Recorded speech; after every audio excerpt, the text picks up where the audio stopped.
এই মুহূর্তে আবহাওয়ার গুরুত্বপূর্ণ খবর। বঙ্গোপসাগরে সৃষ্ট অতিগভীর নিম্নচাপটি এখন বাংলাদেশের পশ্চিমে পশ্চিমবঙ্গ এবং ঝাড়খণ্ড সীমান্তে অবস্থান করছে এবং মূল কেন্দ্রটি ঝাড়খণ্ড রাজ্যের ধানবাদ, রাঁচি এই সকল অঞ্চলে অবস্থান করছে এবং ধীরে ধীরে আরও পশ্চিমে অগ্রসর হচ্ছে। ফলে মেঘমালাও ধীরে ধীরে নিম্নচাপের কেন্দ্র বরাবর পশ্চিম উত্তর দিকে অগ্রসর হচ্ছে।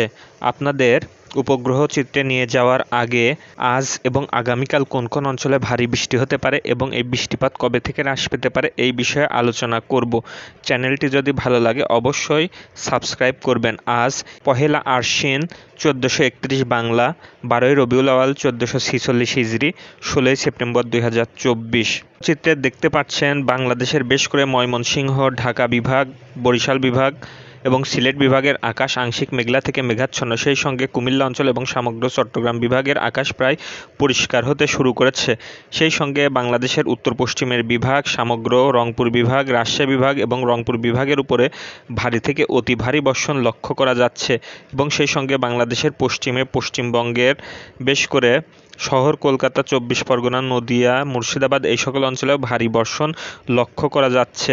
বাংলাদেশের খুলনা, রাজশাহী এবং রংপুর বিভাগের উপরে বৃষ্টিপাত আজকে বিকেলের পর থেকে ধীরে ধীরে হ্রাস পেতে থাকবে এবং 17 তারিখ থেকে সমগ্র রংপুর, রাজশাহী এবং খুলনা বিভাগের আকাশ পরিষ্কার হতে থাকবে।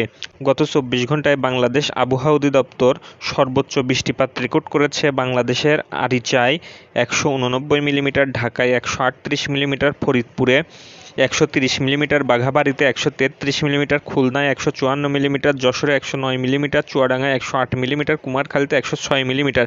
এছাড়া সমগ্র বাংলাদেশে কম বেশি বৃষ্টিপাত রেকর্ড করা হয়েছে।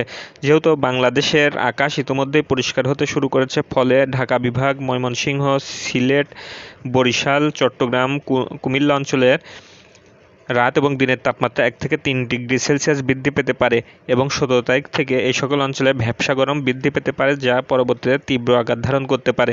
যেহেতু বাংলাদেশের রংপুর, রাজশাহী এবং খুলনা বিভাগের উপর মেঘের অস্তিত্ব লক্ষ্য করা যাচ্ছে, ফলে এই সকল অঞ্চলে রাত এবং দিনের তাপমাত্রা অপরিবর্তিত থাকার সম্ভাবনা আছে।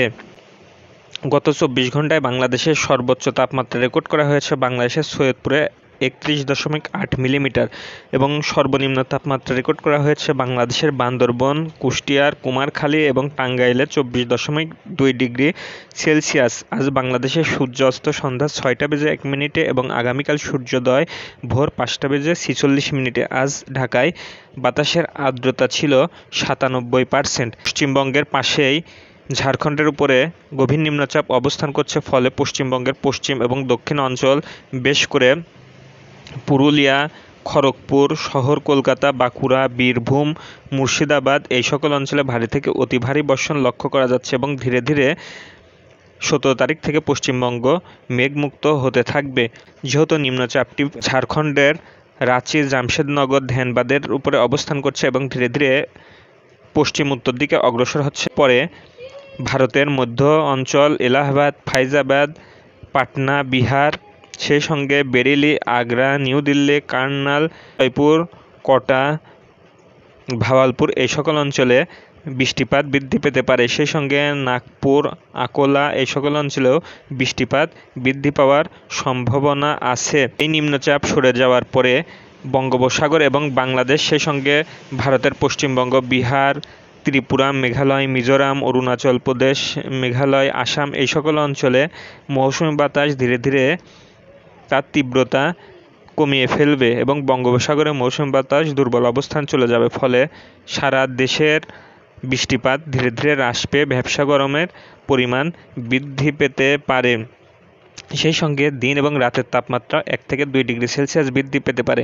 17 তারিখে বাংলাদেশের কোথাও তেমন উল্লেখযোগ্য বৃষ্টিপাতের সম্ভাবনা নেই। সারা দেশেই 2-1 জায়গায় অস্থায়ী দমকা হওয়ার সঙ্গে কোথাও কোথাও বজ্রসহ হালকা থেকে মাঝারি বৃষ্টিপাত হওয়ার সম্ভাবনা আছে, যা ছোট ছোট অঞ্চলকে কেন্দ্র করে। এছাড়া বাংলাদেশের পাশে ভারতের ত্রিপুরা, মিজোরাম, মণিপুর, নাগাল্যান্ড, অরুণাচল, মেঘালয়, আসাম এই সকল অঞ্চলের আবহাওয়া প্রায় স্বাভাবিক আছে। সেই সঙ্গে পশ্চিম ভারতের আবহাওয়া প্রায় পরিষ্কার আকাশ লক্ষ্য করা যাচ্ছে এবং বঙ্গোপসাগরও নিরাপদ আছে।